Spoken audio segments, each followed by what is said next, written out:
Ireland's Classic Hits Radio. It's Trina Mara. Catherine O'Keefe is with us. You know Catherine O'Keefe from the Menopause Success Summit. And there's some news, Catherine, in relation to HRT. Yes, I think it's been hot on the headlines this week that the proposals around free HRT, which is, you know, Trina, it's something we've been advocating for years.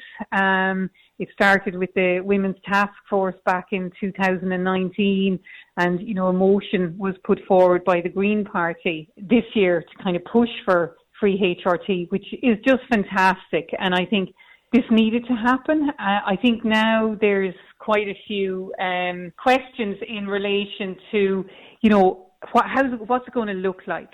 So first off, like if you look at the free contraceptive scheme, you know, there's the age criteria around that. Now, you ideally, you know, really, you shouldn't be doing that around menopause because of the early forms of menopause. Of course, and different reasons why people go into menopause. Exactly, yeah. Like if we think of our lovely young girls who can go into menopause very early, you know, 12, 13, premature ovarian insufficiency. So I would really hope that age isn't a factor and that, you know, ideally the first priority are people going into the early forms of menopause. Then it's really looking at, well, okay, brilliant, what's covered now? Is it transdermal forms? Is it oral? Is the Mirena coil going to be covered? Because in some, you can look at the Mirena coil being one part of your HRT cover. It gives you the progesterone aspect, although it's a synthetic progestin. But, you know, so there'll be a lot of questions like that. And then a big one will be local and topical estrogen. Are they also going to be covered? Okay. So, you know, I think there's many questions that have to come out from it. And I think the other thing that I would say, and I'm going to be very interested to see, you know, the plans with the government in terms of, you know, this is brilliant. This is a medical support. It's a medical management option for menopause. But now what about all of those women who cannot take HRT or who don't want to take HRT? So what supports are we going to look at there, or what education and awareness are we going to look at there? So I think to keep menopause balanced, it's really important that we don't forget that aspect of it as well. But it is certainly a very welcome change, and I really hope now the rollout of it, you know, I hope it will be done in a very effective way, and particularly that it's supporting kind of the younger women as well.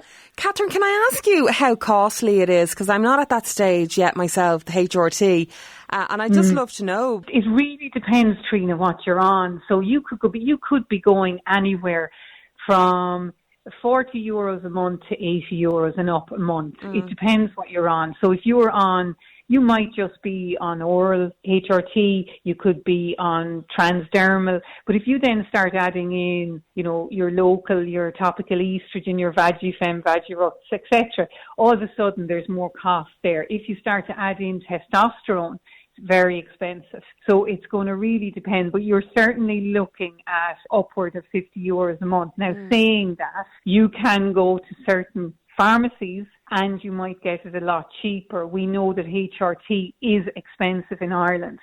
So you could have one woman getting the exact same prescription and she might get it cheaper in one pharmacy compared to another. So I guess, you know, it's a hard one, but it will be very individual. But it's a significant cost on a monthly basis. And like I've spoken to many women who will tell me that they can't afford to go on HRT, or maybe they are prioritising other medications that may be required in the household. They're foregoing maybe going on HRT themselves, and maybe they need it. Not every woman needs to be on HRT. It's a very individual decision. It really depends on the symptoms that you're experiencing and, you know, whether you need it or not. So, you know, that individual aspect of it is really important. Catherine, talk me through then the symptoms that, you know, could be relieved by going on HRT. Well, I guess the quickest one that most women will see relief in are the hot flushes and the night sweats. You tend to find that they respond very quickly to HRT.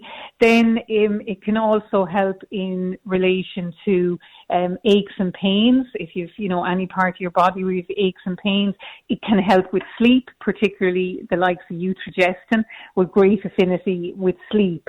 So it's kind of, again, it's going to be very individual, but the majority of women, those vasomotor symptoms are the ones that they will see first off. Now, if you're on local estrogen, then really what you're talking about, it's the symptom of vaginal atrophy that you're going to see improvements in. If we talk about testosterone, which is very complex, very controversial, testosterone is only clinically prescribed for issues of low libido. So, you're looking at, again, the individuality of it and the symptoms, and some aspects of HRT will you'll see a quicker response in relation to symptom management. Do you know, we were talking on the show the other day, we were just doing a very light-hearted topic about if you're in a band, what would you call your band? And a woman messaged in, she sent in a voice note and she said, I'd call us the moaning menopausals. And I thought that was awful because she said she was going through hell.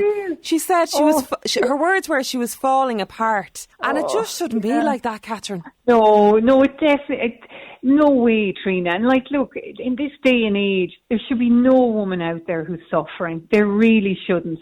There are so many management options around menopause that it's really being able to make an informed decision, whether it's working with your doctor or other therapists.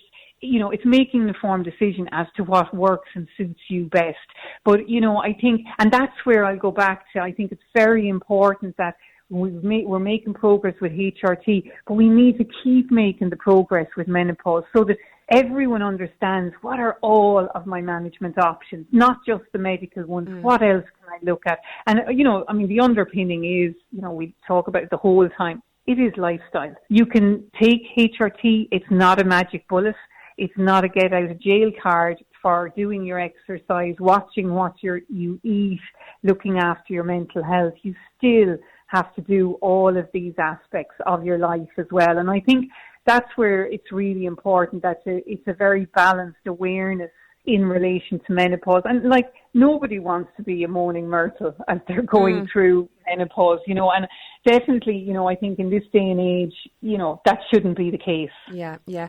Well, Catherine, can people contact you if they want any help? They sure can. Yeah, my website is wellnesswarrior.ie, and you can just drop me an email or follow me on social media. I'm wellnesswarrior.ie, and I do a lot on Instagram. And for all things menopause, you can join us on the 19th of October, where I'll be hosting the 5th Menopause Success Summit, and we will be covering HRT, lifestyle aspects, weight management, many aspects of menopause. And that's a lovely, supportive kind of community. It's a day for yourself just to kick back. And yes, you can moan, but it's really just to come out, leave the room feeling more embraced and empowered about menopause. And there'll be more clarity actually by the 19th of October as well, all around this, about the HRT being covered as well. Lovely. Well, Catherine, always a joy to have you on. Thanks so much. Thanks, Trina. Mind yourself. Bye-bye. It's Ireland's Classic Hits Radio.